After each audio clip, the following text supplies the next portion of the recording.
Muy bien, hermanos. Muy buenos días. Sí me escuchan, ¿verdad? No sé por qué me pareciera que no. ¿Sí se escucha? ¿Sí? Bien, bien, hermanos. La libertad es bastante apreciada. Y por supuesto, hermanos, es una bendición. En el tiempo en que los virreinatos españoles en América Latina, en Sudamérica, estaban buscando su independencia, España estaba pasando un momento crítico. En España, un emperador franco llamado Napoleón Bonaparte, tenía el deseo de, gobernar, ¿sí? Europa. Inglaterra le era un obstáculo, ¿no? Era un enemigo de Napoleón, de los franceses de aquel momento, y había un país, una nación que era aliado y serviría de estrategia también, era Portugal. Entonces Napoleón, queriendo disque conquistar Portugal, ¿no?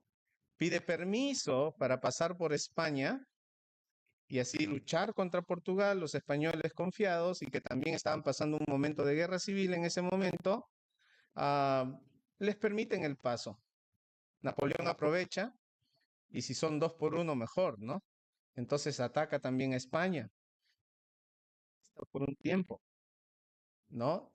Y mientras en Sudamérica están batallando por su independencia, España está batallando también, no solo contra Napoleón, también entre ellos mismos, ya que había división, los que eran realistas y también otro sector, otra facción que querían el tratado. Entonces, había una batalla entre ellos interna y externa, lo que hizo que España no pueda responder, ¿no? Con tanta fuerza para volver a tomar los virreinatos en Sudamérica. Cuando estaban por enviar una tropa de 20.000 hombres, sufren otra rebelión, ¿no? Rafael del Riego decide sublevarse. Esto hizo de que no llegue a tiempo la tropa de respaldo a Sudamérica, algo que podría haber sido catastrófico para nuestra independencia, ¿no? Todas estas cosas pasaron, ¿por qué? Porque los pueblos quieren su independencia.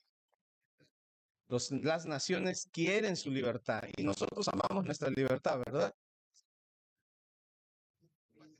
No parece, no parece. Amamos nuestra libertad, ¿verdad?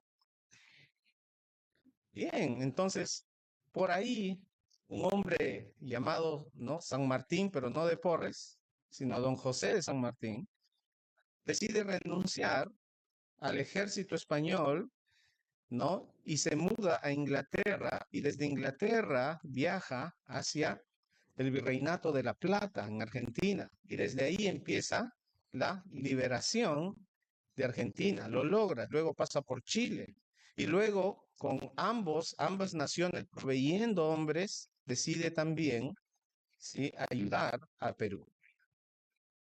Y es así como la corriente del sur llega al Perú con el afán, el deseo de libertad, pero notando que no podía solo, pide apoyo a Simón Bolívar. Simón Bolívar tenía otros planes, y habiendo ya libertado Venezuela, Colombia y Ecuador, pero él quería un gobierno vitalicio. Así que no se pusieron de acuerdo y no trabajaron juntos. José de San Martín tuvo que seguir batallando solo en este lado del Perú. Y así, hermanos, nuestra libertad como nación no fue de un momento a otro, no fue de la noche a la mañana, fue un proceso que duró casi 15 años, formalmente, casi 15 años, ¿sí? De 1811 y finalmente, ¿no? Con la batalla de Ayacucho en 1825 se logra la libertad de nuestra nación. Muchas batallas, mucho derramamiento de sangre por parte de ambos lados, pero terminó en la independencia de nuestra nación. ¿Cuánta sangre se derramó en esta búsqueda de libertad? Hay un deseo en el corazón del hombre por ser libre. Y no es mal. Hay un deseo, ¿sí? Por querer tener el control de su vida y no estar bajo la sujeción de nadie. Y aquí es donde empiezan algunos peligros. El hombre quiere ser autónomo. Los himnos nacionales de casi todas las naciones hablan de libertad. ¿Y el nuestro qué dice? ¿Somos libres? Seámoslo siempre. Ese es el cántico que los adolescentes tienen en casa, ¿no? Con sus padres, ¿no? Somos libres, ¿no? Y más cuando van a salir, seámoslo siempre, dicen, ¿no? Sin embargo, hay una libertad por la que nadie está dispuesto a batallar. Nadie está dispuesto a mover nada por esta libertad que aún es más importante, mucho más importante que nuestra propia libertad nacional. ¿Y cuál es? La libertad espiritual. La libertad espiritual. Hermanos, veía cómo fue la inauguración, la ceremonia de inauguración de las Olimpiadas de París, ¿verdad? Una nación independiente, una nación libre, pero ¿han notado la esclavitud del pecado? Una ceremonia digna para el olvido. Casi me daba una idea de lo que pudo ser Sodoma y Gomorra. Horrible, horrible ceremonia. ¿Por qué? Porque quieren visibilizar el pecado. Piensan que esto es libertad. Están convencidos de que esto es libertad. Pero cuando tú conoces a Cristo y conoces las Escrituras, el concepto de libertad cambia un poco, ¿verdad? No es solo cuestión de no tener a nadie encima nuestro. Eso no es libertad. Eso no es libertad, sino tener el poder para hacer lo bueno, para hacer lo correcto. Hermanos, vamos a orar y vamos a ver hoy día nuestra libertad en Cristo, en Cristo. Más importante, no digo, no estoy menospreciando ni subestimando nuestra libertad nacional. Nos encanta vivir en esa libertad, ¿verdad? A mí me gusta, por lo menos. No sé si a usted, que nuestra nación sea libre. Pero hermanos, qué penoso es cuando siendo libres de un yugo de otra nación, seamos esclavos del pecado. Una inmoralidad que destruye nuestra sociedad. Vamos a orar y vamos a ver entonces acerca de nuestra libertad en Cristo. Padre Celestial, queremos en esta oportunidad agradecerte, permitir que vivamos en un país libre. Padre, también queremos vivir en la libertad más importante, la que tenemos en Cristo. Dios mío, que al examinar tu palabra podamos apreciar, disfrutar y vivir en los márgenes que nos da esta libertad. Te lo pedimos en el nombre de Jesús. Amén. Hermanos, si libertad pudiera significar que tenemos la capacidad de hacer todo lo que querramos en el tiempo que querramos, sería un desastre. ¿Verdad? Si ninguno de nosotros tuviera normas de ningún tipo, ¿se imagina qué sería de la sociedad? Quitemos todo tipo de normas. Por un momento, tratemos de pensar. El hombre no puede pensar en algo que sea sin normas.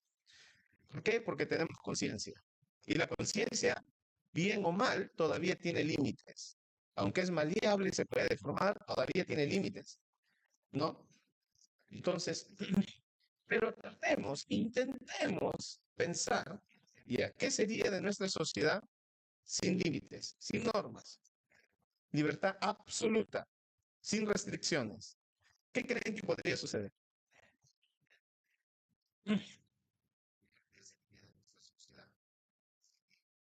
A ver, ¿cuáles serían unas posibles consecuencias? ¿Habrían cárceles?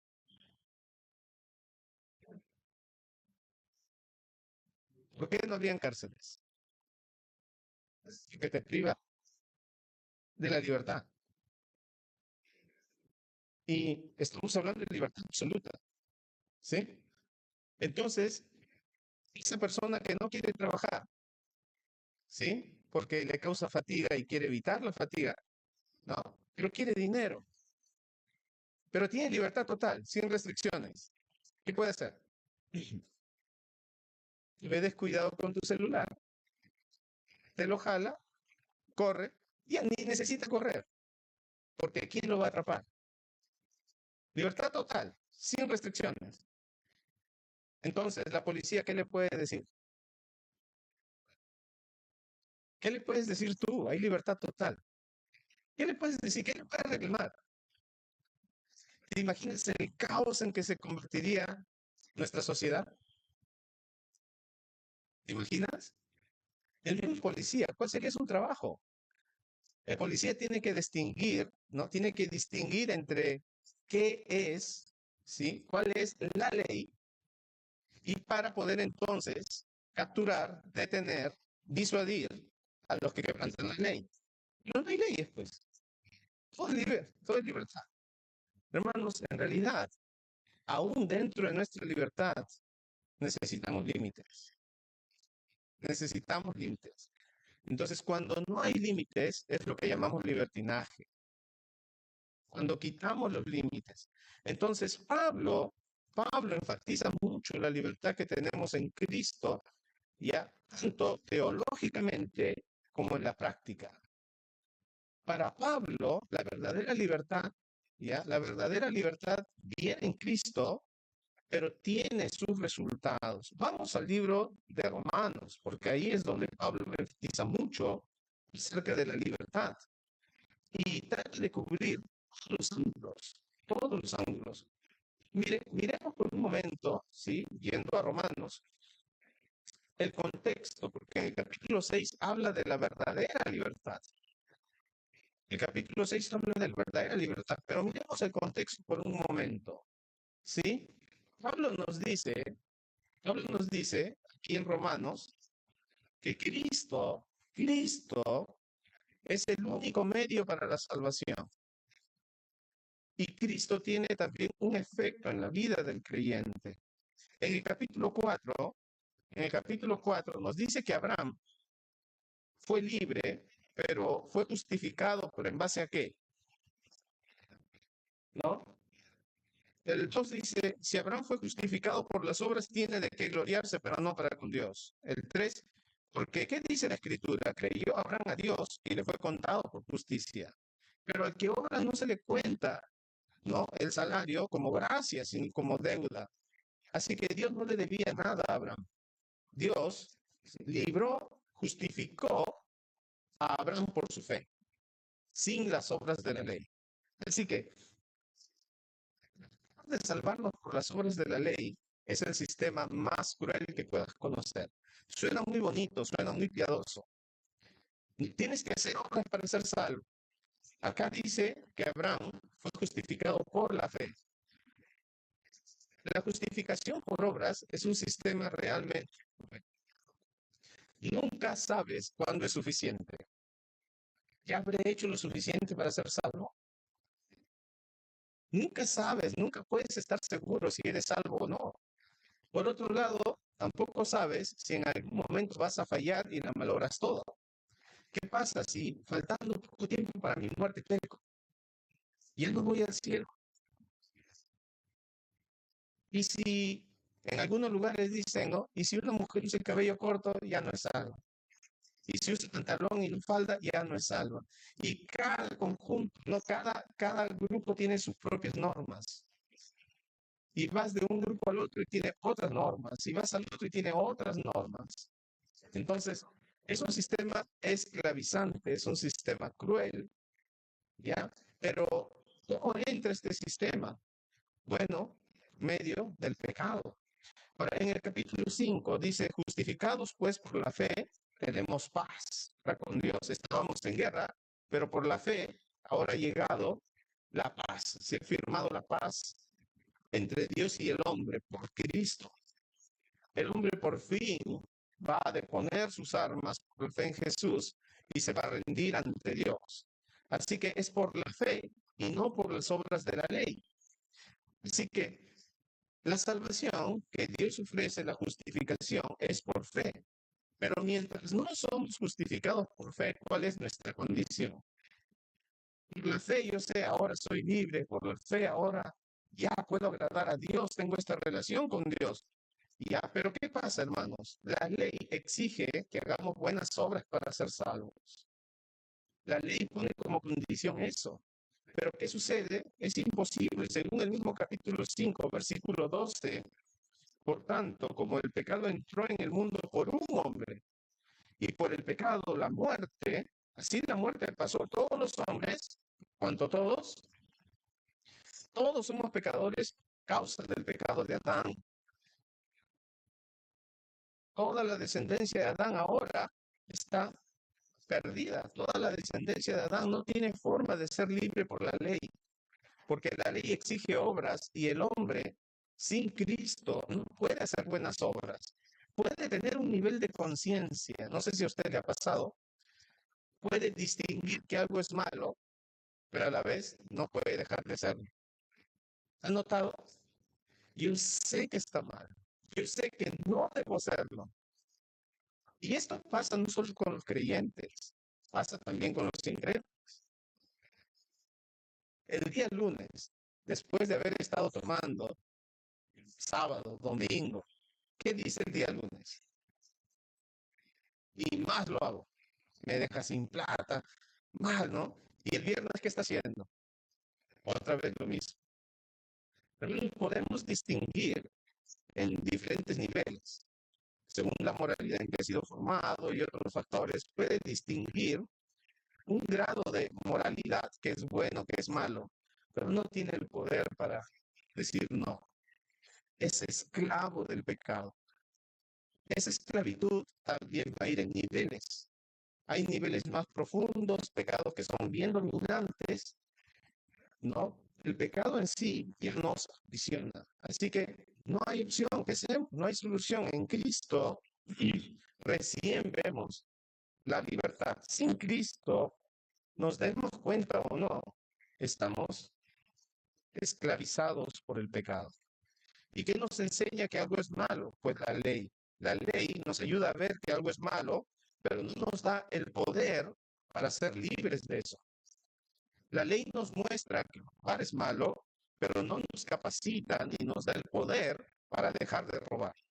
La ley nos dice que codiciar es malo, pero no nos capacita, no nos da el poder para vencer la codicia. Entonces, la ley nos muestra nuestra condición, pero no nos liberta.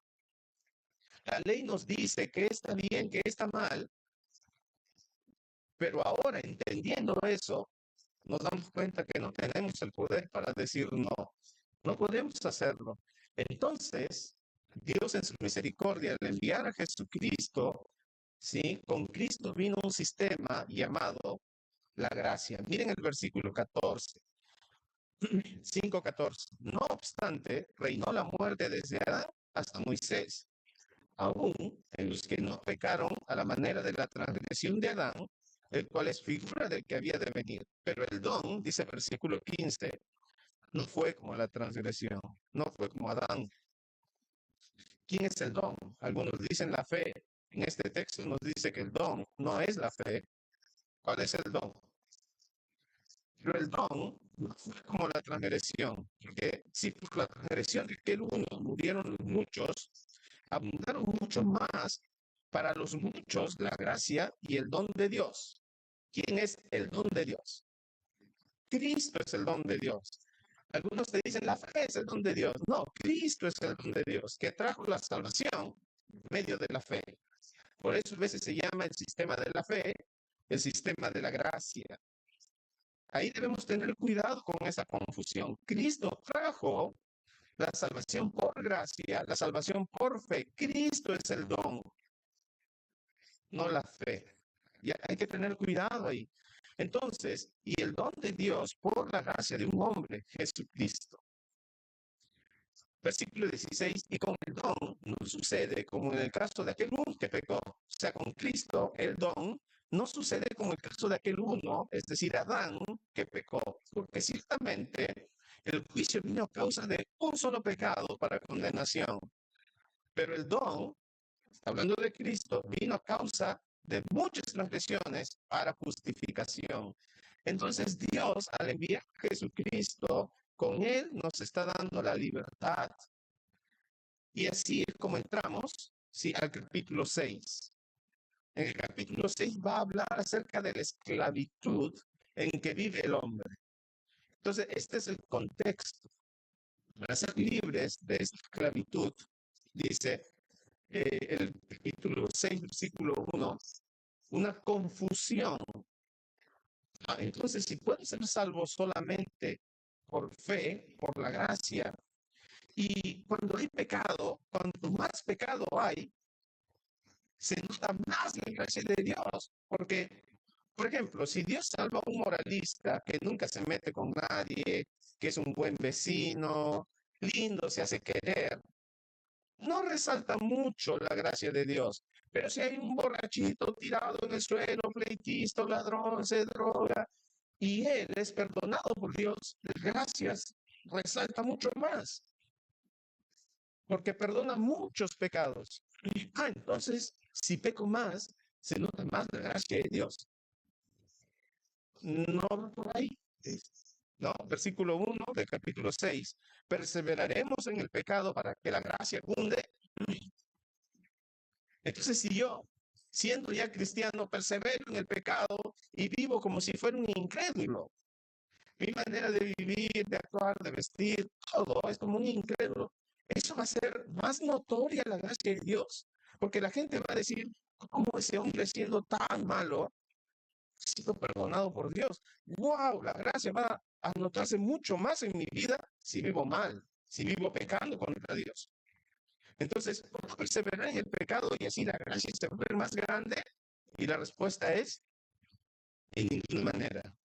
En ninguna manera, porque los que hemos muerto al pecado, ya no podemos vivir en lo que hemos muerto. Entonces, las recomendaciones, ¿cuáles son? Versículo 12, no reine, o sea, no te esclavice, no estés sobre ti. ¿No? La palabra aquí es déspota, alguien que tiene control absoluto sobre ti y que, por supuesto, no te da opción a elegir. Simplemente tienes que obedecer. Dice, ya no es este el estilo de vida que Dios quiere. No reine pues el pecado en vuestro cuerpo mortal, de modo que lo obedezcáis en sus concupiscencias. No, ya no, ya acabó ese tiempo. Ya hemos muerto a ese tiempo. Pensemos en este ejemplo. Yo alquilo, ¿sí?, un departamento en un edificio. El dueño vende el edificio. Ahora es otro dueño. ¿Sí? ¿Estamos ahí? El dueño vende el edificio a otro dueño. Ya, este otro dueño se posesiona. Al siguiente mes, ¿a quién debo pagar la mensualidad? ¿Al dueño anterior o al actual dueño? Si el dueño anterior toca mi puerta y me dice, Daniel, págame la mensualidad, ¿qué le digo yo? Ya no eres el dueño de la casa. Ahora, si quieres, le puedes pagar, pero ya no es tu deber con él, porque él vendió el edificio. Ahora tienes que pagarle al nuevo dueño. Eso es lo que ha hecho Cristo. Entonces ya no tenemos deberes con el pecado. Antes, hermanos, a los impulsos del corazón no podíamos decir no. Con impotencia lo hacíamos y nos invadía un dolor, la culpa, un sentido de culpabilidad, el miedo, me van a descubrir, ¿no? Estábamos tensionados, en cualquier rato sale a la luz, me descubren, ¡ah, qué feo! Y así vivíamos antes de conocer a Cristo. No podíamos decir no al pecado. No podíamos, no teníamos esa capacidad y por eso vivíamos con la culpa constante, recibiendo las consecuencias de nuestros pecados. Pero Pablo dice, ya no tiene que ser así. No reine pues el pecado en vuestro cuerpo mortal. Ahora, en Cristo ya puedes decir no a esos pecados, ya puedes decir no. Entonces, en el versículo 14 dice, porque el pecado no se enseñoreará de vosotros, pues no estáis bajo la ley, sino bajo la gracia. La ley me muestra qué es bueno y qué es malo, pero no me da el poder para vencerlo. No me da el poder para vencer lo malo. Así que ahora ya se ha quitado el sistema de la ley.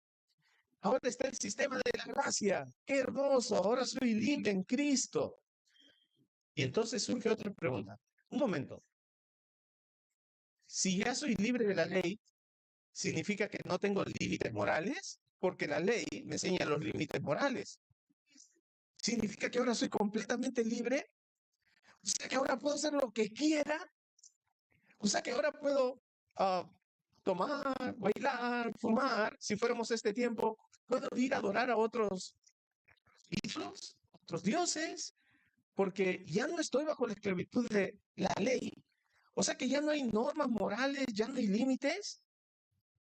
¿Es lo que está diciendo Pablo? ¿No? Porque ya no estáis bajo la ley, dice el versículo 14, sino bajo la gracia. La gracia me dice que ahora tengo libertad, que no soy salvo por mis obras, sino por la fe en Cristo. Entonces, una vez salvo, ya puedo vivir como sea. O sea, en mi trabajo puedo robar, en mi trabajo puedo mentir, con mi familia, ¿no? Ya, yo puedo tener libertad total para hacer lo que quiera, entonces, que ya no está, la él plantea, ¿para qué? Para que los lectores puedan entonces razonar y se anticipa al pensamiento del lector y le dice, entonces, ¿no? Pecaremos porque no estamos bajo la ley, sino bajo la gracia, o sea, ya puedo vivir como quiera. El creyente, como ya está perdonado, su salvación ya está asegurada, entonces ya puede pecar deliberadamente, ya tiene permiso para robar, para matar, ya tiene permiso para engañar a su esposa, a su esposo, ya tiene permiso para hacer todo lo que le venga a su corazón. ¿Y cuál es la respuesta? Versículo 15. En ninguna manera, en ninguna manera. No, no es eso lo que se está diciendo. La ley no sirve para salvación, no es su función. Salvar no es su función. Entonces, ¿cuál es su función? Con la entrada de la gracia, la ley se convierte en una herramienta de la gracia. Los límites morales que antes no podía cumplir, ahora con la gracia soy capacitado, ahora ya puedo obedecer a Dios, ya puedo decirle no al engaño, ya puedo decirle no al robo, ya puedo decirle no a mis pecados, por fin puedo decir no. Libertad no es hacer lo que quieras cuando quieras, libertad es la capacidad de hacer lo correcto. Es la capacidad de hacer lo correcto. Por fin el hombre puede decir no a sus pecados. Hermanos, no saben la gran bendición que es esto.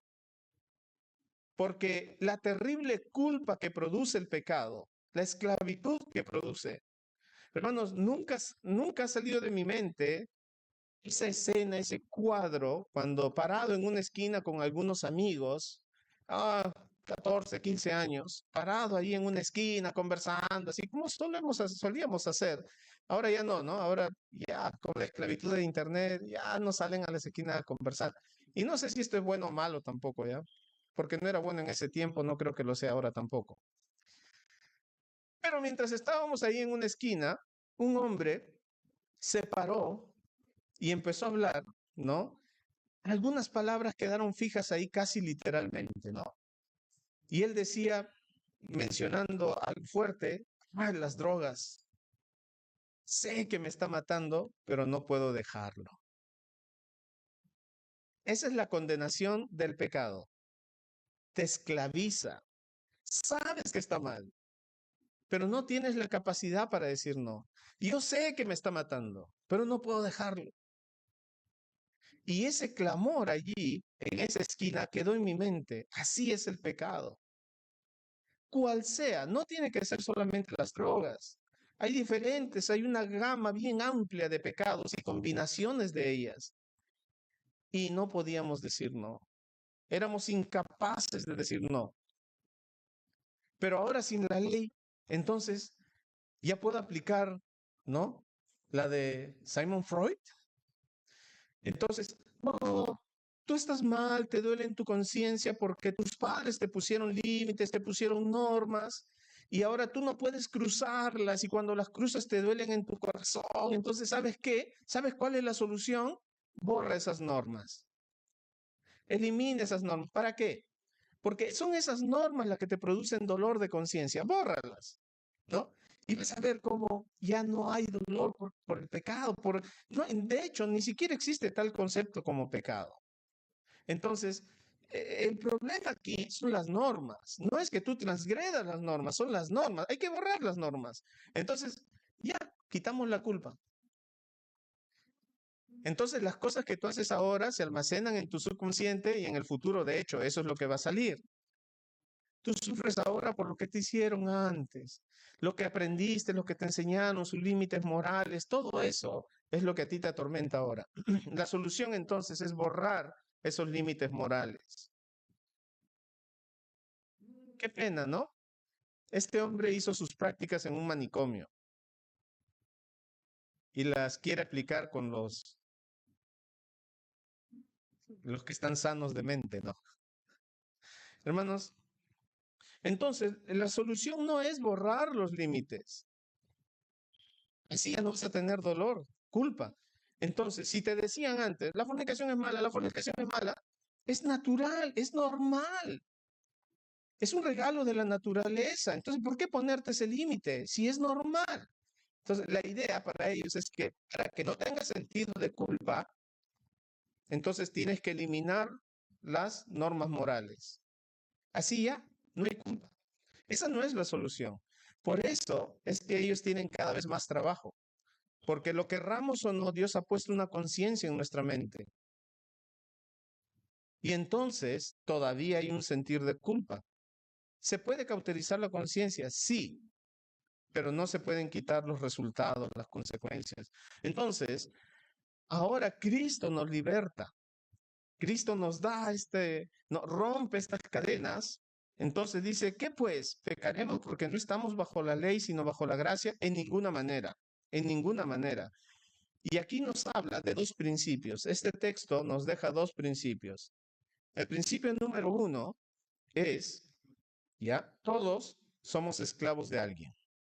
Y miren ustedes del versículo 16 hasta el 20. Todos somos esclavos de alguien. ¿No sabéis que si os sometéis a alguien como esclavos para obedecerles, sois esclavos de aquel a quien obedecéis, sea el pecado para muerte, o sea, de la obediencia para justicia? O sea, o eres esclavo de Cristo o eres esclavo del pecado.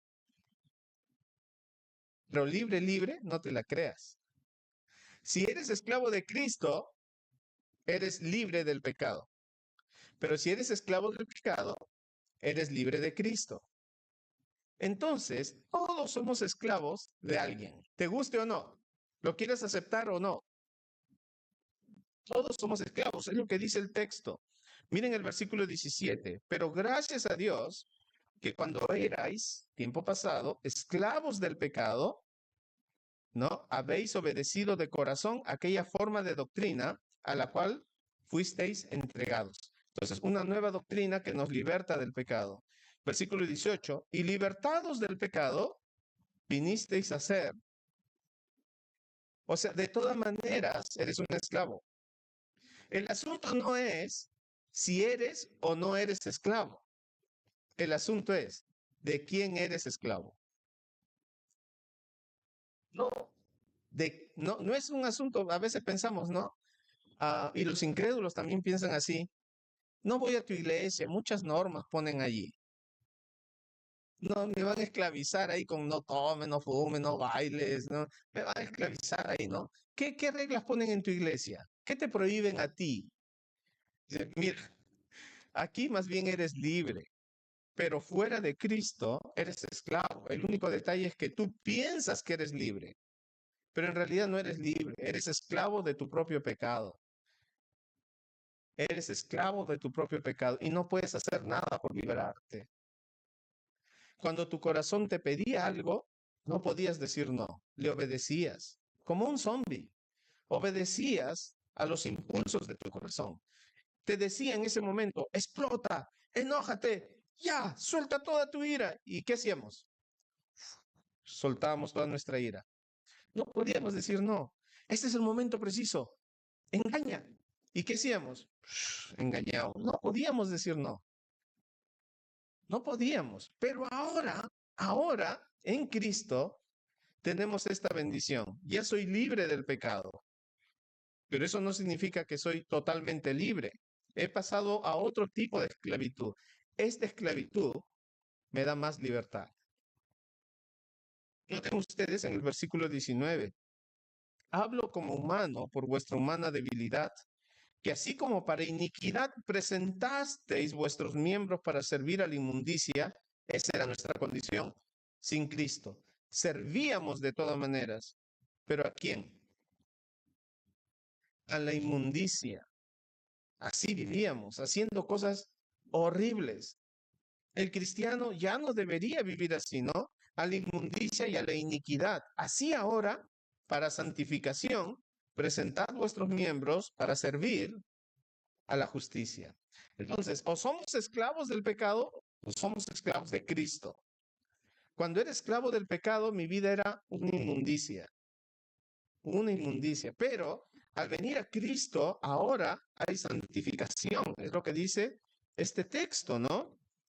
Hay santificación, versículo 19. Entonces, hermanos, todos somos esclavos de alguien.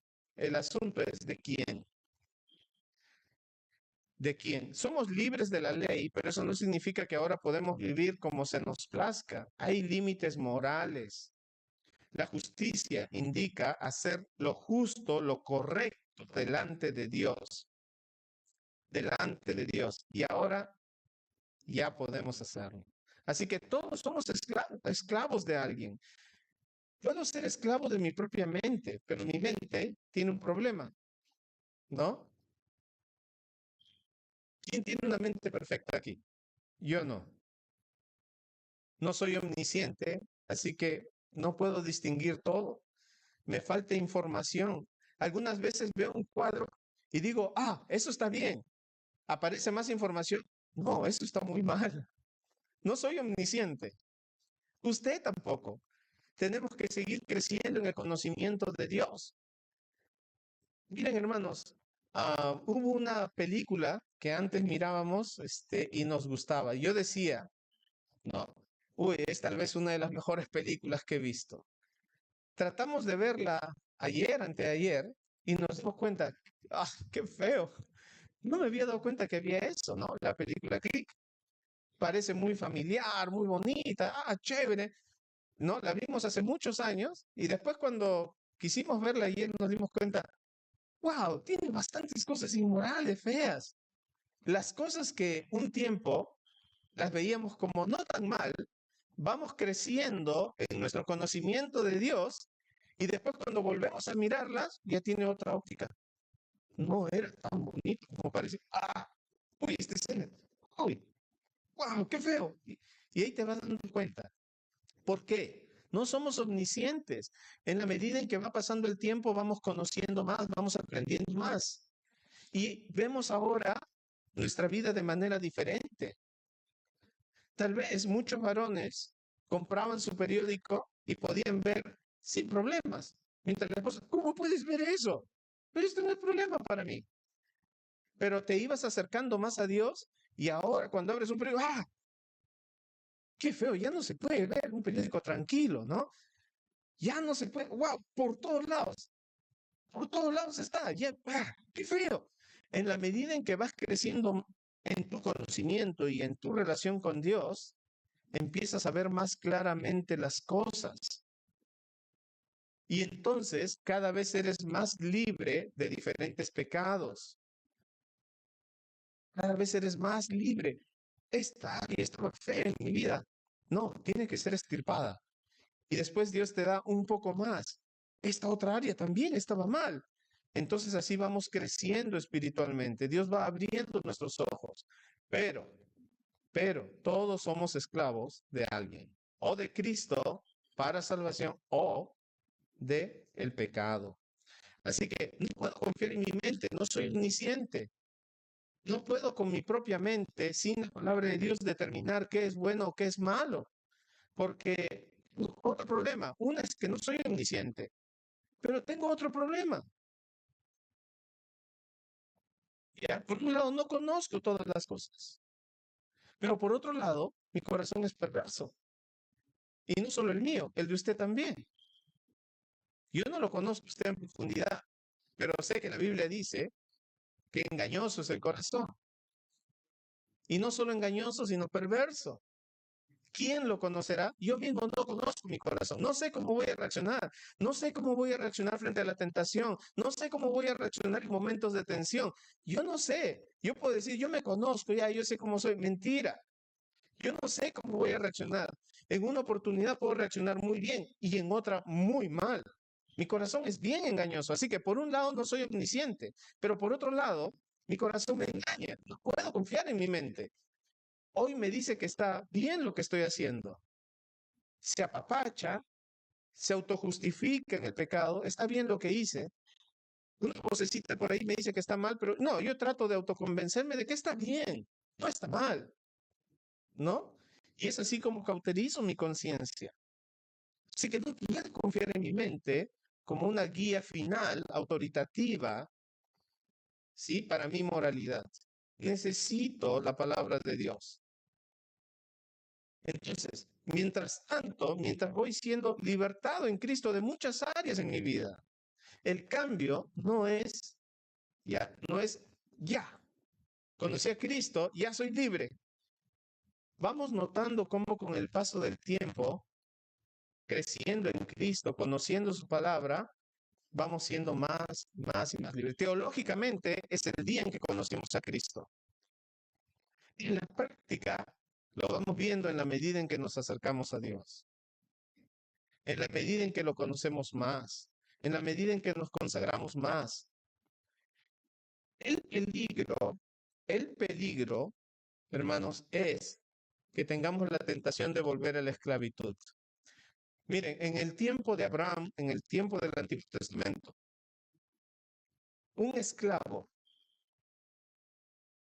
podría ser como un hijo. Y cuando se le decía, ya, eres libre, el esclavo dice, no, tú me tratas mejor que mi familia. Yo quiero seguir bajo tu, ¿no? Yo quiero que tú sigas siendo mi amo. Entonces se le hacía un hueco y se le ponía un aretito, esclavo. Esto significaba esclavitud. No intente sacarse sus aretes, ¿ya? Eso significaba en ese tiempo. De manera voluntaria, el esclavo, después de ser declarado libre, podía elegir, no, no, yo quiero regresar bajo tú. No, cuidado, quiero seguir siendo tu esclavo. Entonces, ya, se le sirven y ya eres esclavo perpetuo. Había esta práctica donde el esclavo amaba su esclavitud más que su libertad. Yo no sé vivir fuera. Acá yo he sido tu mayordomo, yo estoy bien. Entonces, pasaba eso en el Antiguo Testamento. Entonces, estaba la figura fresca en estos lectores, la figura fresca. ¿Puedo regresar a esa esclavitud del pecado? Y por eso le dice en el versículo 12, noten ustedes, no reine pues el pecado en vuestro cuerpo mortal. No, ya no regreses a esa esclavitud. Ya no, ya no, no. De modo que lo obedezcáis en sus concupiscencias. Ya no regreses a esa antigua vida. Si has sido libertado del pecado, ya no te pongas otra vez bajo su yugo de esclavitud. Permanece en esta libertad en Cristo. Prisionero de Cristo, eres libre del pecado. Hermanos, ustedes tal vez no tengan idea de lo que pasan las personas que son esclavas del pecado, de un pecado tan dominante como por ejemplo las drogas, el alcohol, pornografía, esa esclavitud de la que ellos saben que está mal, les causa tanto dolor, les causa tanta vergüenza, se sienten indignos No pueden mirar a los ojos. Cuando ahora están desviando, no pueden mirar a los ojos. Hay un sentir de culpa muy fuerte. Y quieren ser libres y no pueden. No pueden. Quisieran poder mirar a las personas, ¿no? Con esta libertad y sencillez. No pueden. Y la culpa está ahí, ahí. Dios nos ha libertado de esto. Entonces ahí nos trae el segundo principio, ¿sí? Todos tenemos resultados. Miren ahí más abajo, versículo 21 al 23. Hay resultados de ambas libertades y de ambas esclavitudes. Hay resultados. Versículo 21. Pero ¿qué fruto teníais de aquellas cosas de las cuales ahora os... Es una pregunta que trae implícitamente una respuesta. ¿Cuál es la respuesta? Está implícita ahí. ¿Cuál es un resultado? La vergüenza. ¿Y la vergüenza de qué viene? De la culpa. La culpa trae como resultado la vergüenza. Entonces ahí hay un resultado de ser esclavos del pecado. Hermanos, ¿se nos da cuenta que cada vez que pecamos hay este sentir de culpa y nos genera vergüenza? Por eso es que tratamos de justificarnos. Yo lo hice porque, pero mira, lo que pasa es que si no, yo no lo habría hecho. Siempre hay una justificación. ¿Por qué? Porque hay vergüenza, hay culpa. Si no hubiera esto, no nos justificaríamos. Y se puede ver el cinismo, ¿sí? Cuando ya está muy habituado a pecar. Ya, pero yo lo hice. Y es el cinismo que produce, que genera una práctica habitual, ¿no? De ahí viene el orgullo, el día del orgullo, ¿no? El día del orgullo. Es el cinismo que produce la práctica continua. Y uno se vuelve cínico, pierde la sensibilidad a eso.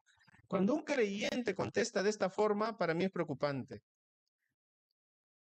Y no es que te esté dando tips, es cómo funciona, porque aún cuando lo sabes, lo vas a seguir haciendo. ¿Sabes por qué? Porque estamos esclavizados.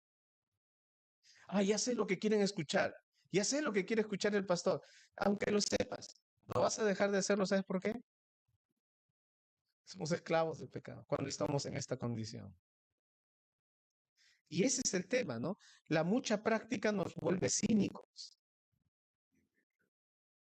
La mucha práctica del pecado nos vuelve cínicos.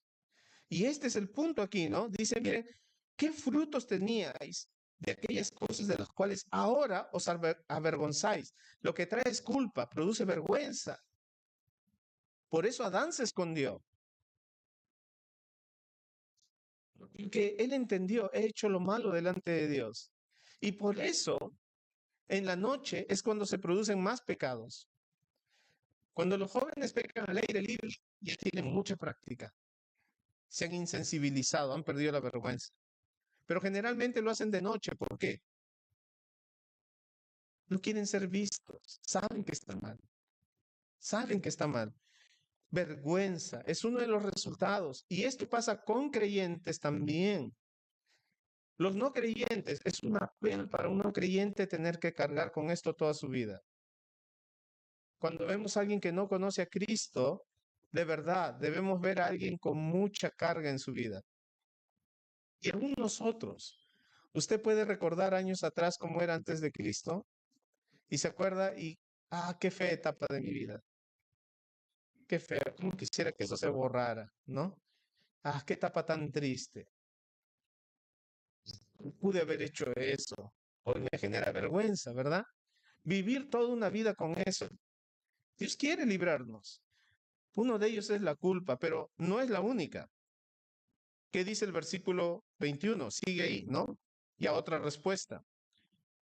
Pero ¿qué frutos teníais de aquellas cosas de las cuales ahora os avergonzáis? Y hay un fruto. Pero hay otro. Porque el fin de ellas es, porque la paga del pecado es, ahí está en el versículo 23. Otro resultado. Entonces, ¿qué nos está diciendo Dios? Miren lo tonto que es vivir sin Cristo. Nos dicen, no, que con Cristo Uno, si va a la iglesia, se vuelve fanático, uno deja de tomar, uno deja de divertirse. Miren, para que notemos lo tonto que es vivir sin Cristo, nos dice aquí, ¿no? Primero, es a vivir con una carga fuerte de culpa, pero no solo eso, sino una condenación eterna. Versículo 23, porque la paga del pecado es muerte. Veámoslo en perspectiva. Toda una vida llena de culpa. ¿Por qué lo hice?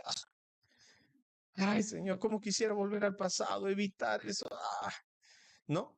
Una vida llena de culpa, de vergüenza, de tristeza, y llegar al fin de mi vida ir a condenación. ¿Por qué crees que muchas personas dicen el infierno está? ¿Por qué lo dicen? Porque están viviendo mal. Están cosechando los resultados de sus acciones. Aparte que también son víctimas de los pecados de otros. Por eso dicen, aquí está el infierno, porque están lamentablemente viviendo aquí con todas las consecuencias y los resultados del pecado aquí. Pero qué pena vivir de una manera infeliz aquí y pasar la eternidad en condenación. Dice, esto no está bien, ¿no? Pero, en cambio, para el creyente hay otros resultados. Miren el versículo 22. Más ahora, ¿no? Habéis sido libertados del pecado y hechos siervos de Dios. ¿Qué tenemos? ¿Cuál es el fruto? La santificación, la libertad del pecado, la libertad de sus consecuencias. Cuando tenía la oportunidad de agarrar algo que no es mío, y antes lo hacía, pero ahora no. Ya no hay culpa. Wow, puedo vivir con paz. Ya no tengo el miedo de que alguien me va a descubrir. Y, y si me descubren, y si me votan, y si ya no, paz. La paz que trae, sí, el vivir en esta santidad. Tenemos la santificación tanto en sus tres modalidades, ¿no? Tanto, ¿no? Progresiva, ¿no? Tanto la posicional, ¿no? Esta santificación que nos da ante Dios, ¿no? Una posición de justos, limpios, pero también la progresiva, ¿no? Entonces ahora tenemos el poder para decir no al pecado, ya no hay consecuencias, ¿no? Empezamos a disfrutar de la paz de Dios en nuestras vidas, pero dice ahí algo más, ¿no? Vuestro fruto, la santificación, y como fin, ¿qué es lo otro? Aquí, en esta vida con Cristo, caminando con Él, disfrutando de su paz, hermano, la mejor almohada, ¿se acuerdan lo que decía el pastor Alan? La mejor almohada es la conciencia tranquila. Entonces, miren, la santificación, ¿ya? Y como fin, la vida eterna. Hermanos, qué bonito vivir con Cristo de esta forma aquí y al terminar nuestras vidas, la salvación. La salvación. ¿Y cuál es el peligro cuando un creyente se independiza de Dios? Porque a veces el creyente también quiere cantar el himno nacional, pero con Dios, ¿no? Somos libres, seámoslo siempre, no quieren vivir bajo el yugo de Dios. Hermanos, veamos rápidamente Santiago 2. Rápidamente. Santiago 2, Santiago 4. Rápidamente, vayamos a Santiago 4. Podemos avanzar unos, ¿no? ¿Cuáles serían los peligros de independizarnos de Dios? Hermanos, noten ustedes lo que el capítulo 4 del libro de Santiago habla de esta autosuficiencia, independencia de Dios, ¿no? Este vivir de espaldas a Dios. Y vamos a notar ahí, en este capítulo nada más nos da 3 resultados. Versículo 2, ¿qué habían? 1 y 2, ¿no? Codiciáis y no tenéis, matáis, ardéis de envidia y no podréis alcanzar, combatís, lucháis y no tenéis lo que deseáis porque no pedís.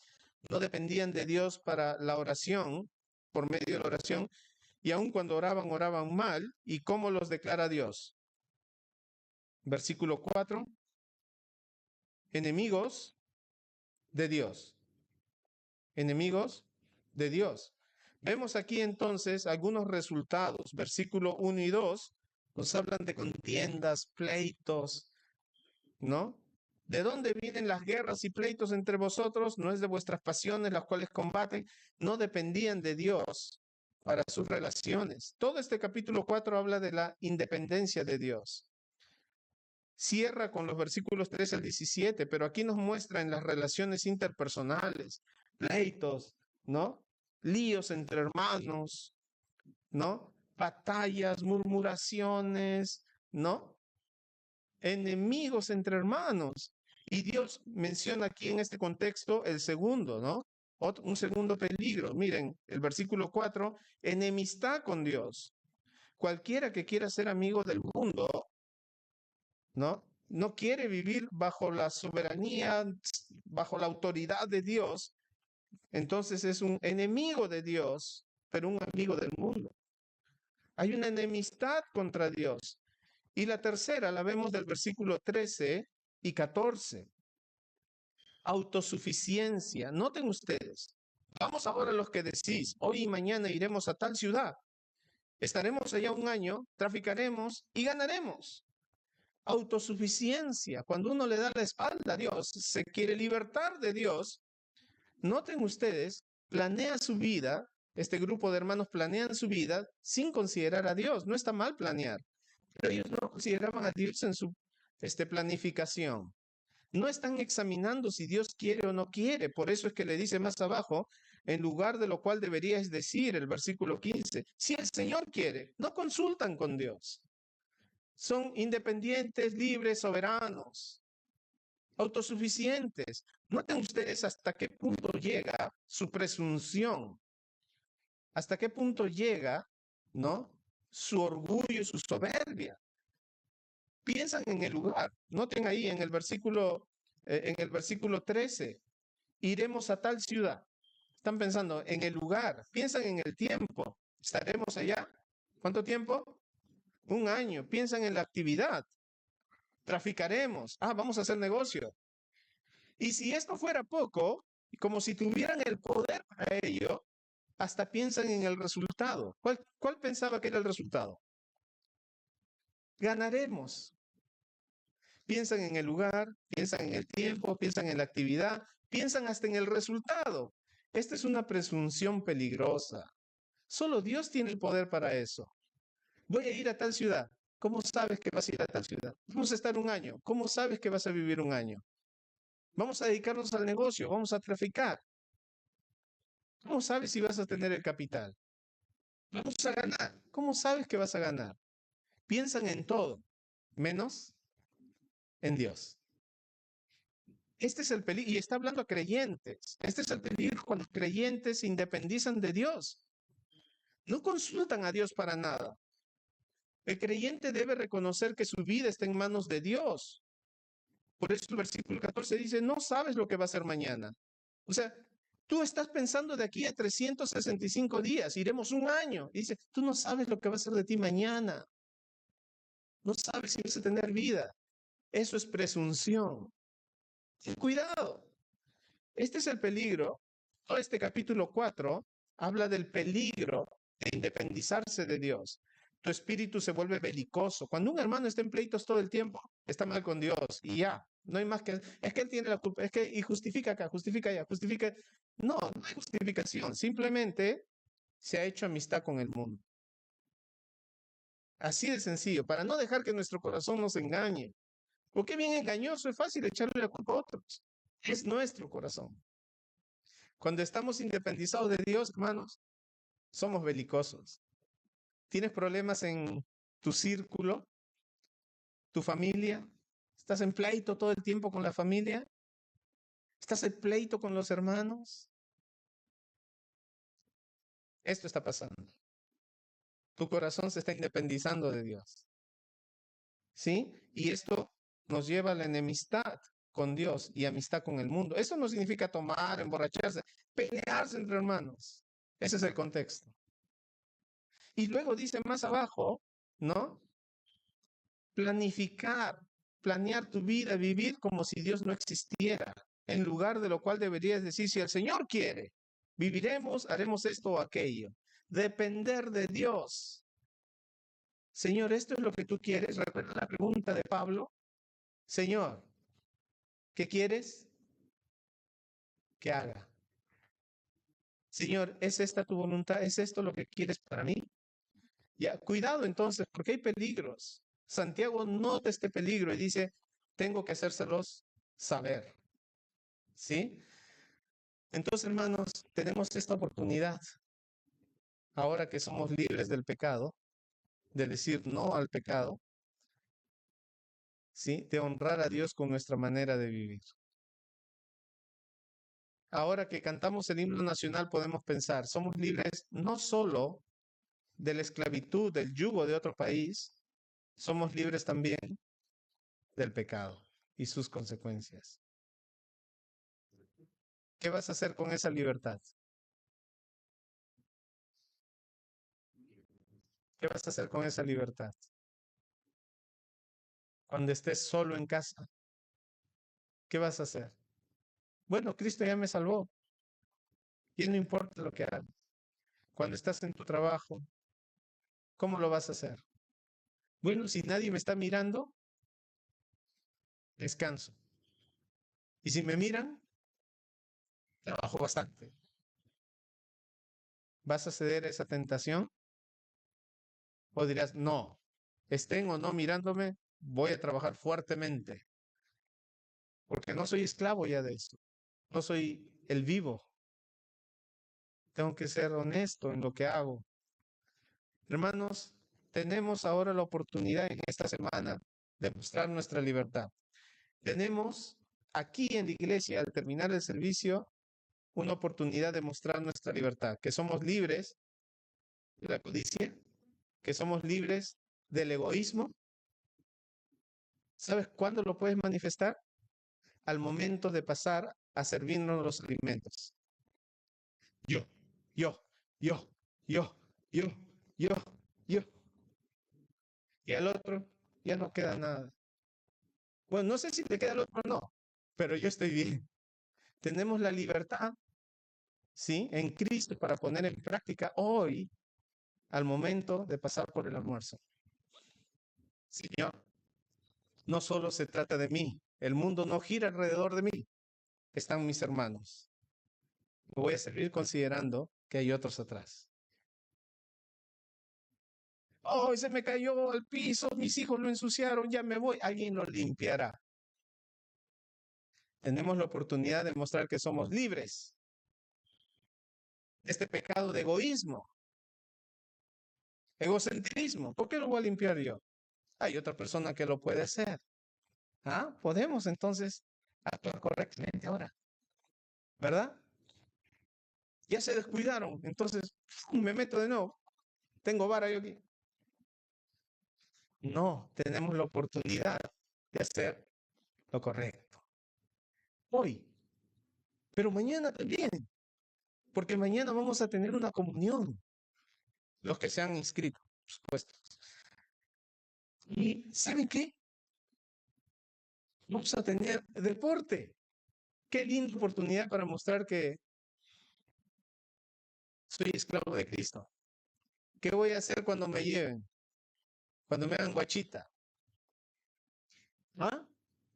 No voy a permitir en mi orgullo. ¿Qué cosa?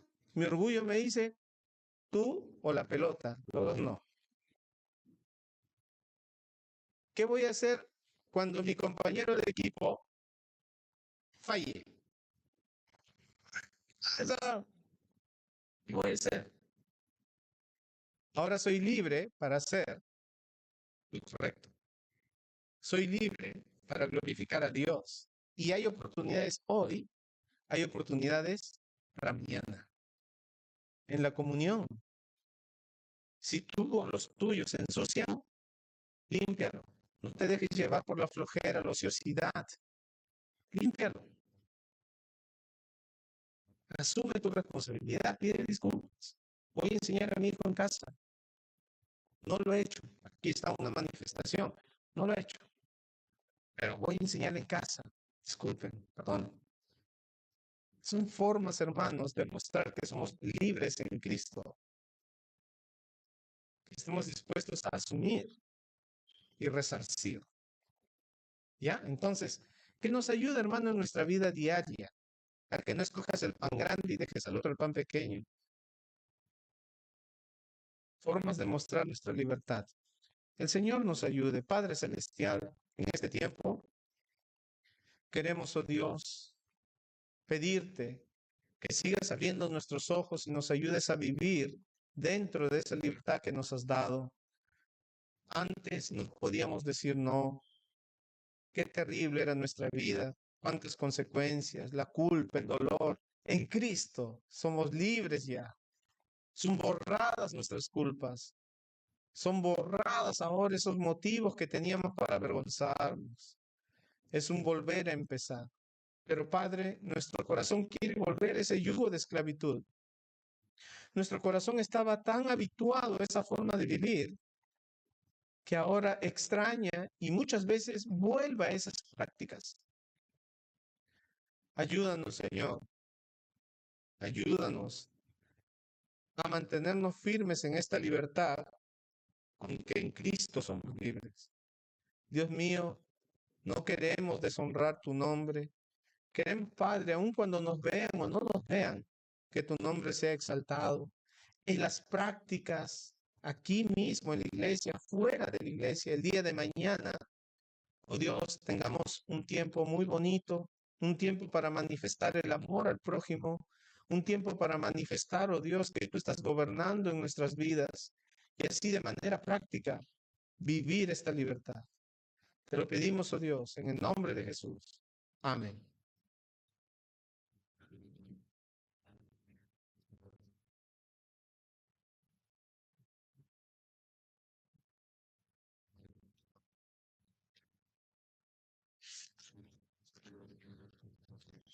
Gracias, pastor. Vamos a ponerlo de pie. Vamos a ponerlo de pie. Y cantar el himno del número 72 del himnario Gracia.